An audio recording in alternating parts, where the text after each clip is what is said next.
Let's go ahead and clean up our code, and we're going to start working on something else.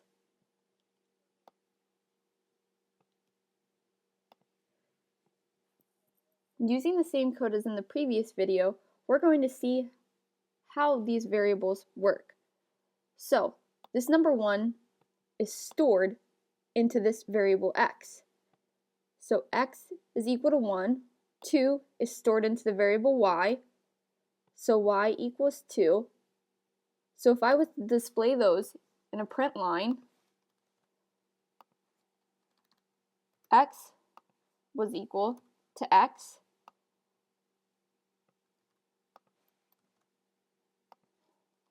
and y equal to y,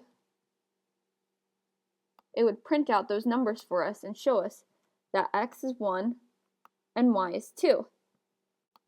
Now if I change this x later on and said that x was equal to 6, I don't have to redefine it because it's already defined as a double up here.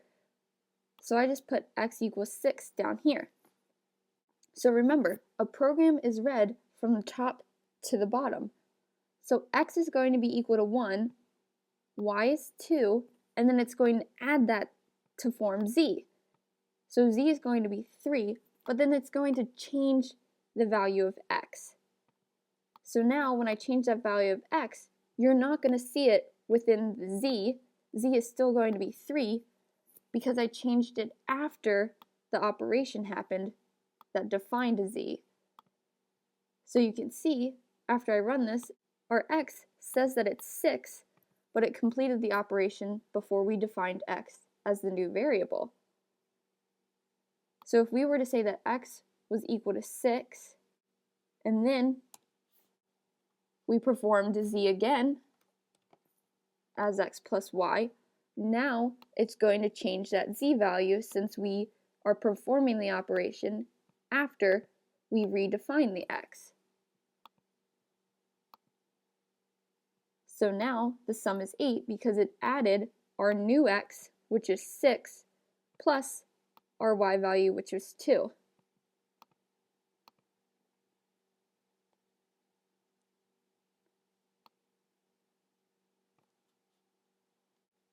With that being said, let's look at the precedence, or the order of operations, that Java reads.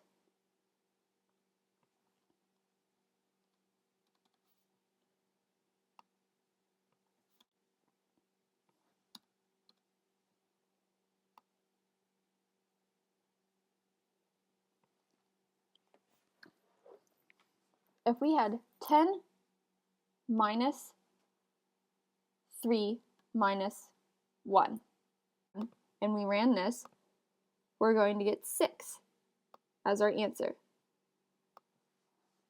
But if we added some parentheses in here around the second half of the expression,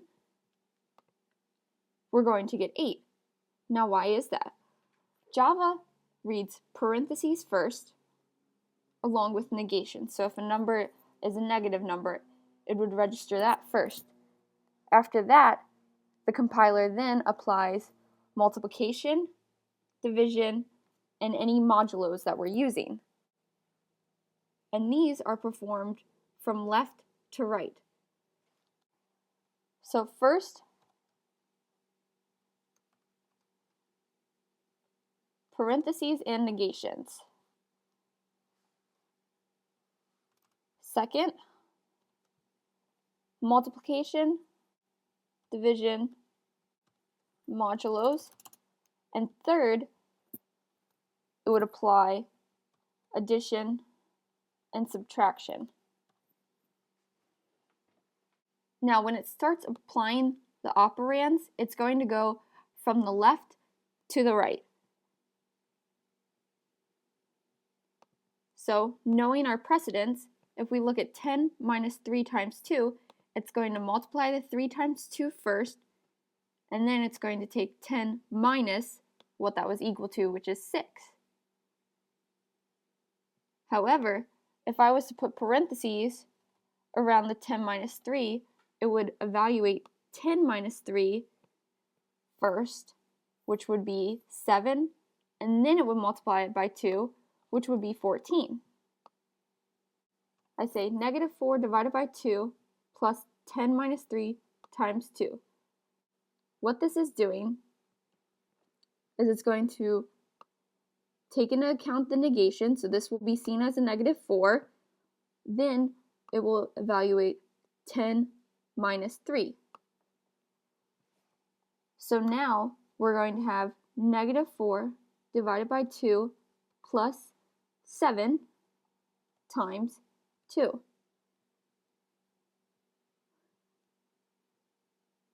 Now it's going to see this new code and do multiplication and division from left to right. So it's going to operate this first and then that.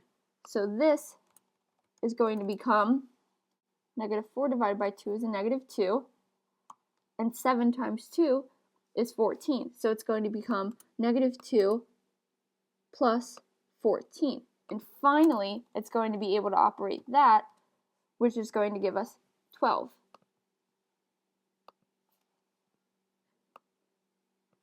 And that's the order of operations, or the precedence that the operands take place.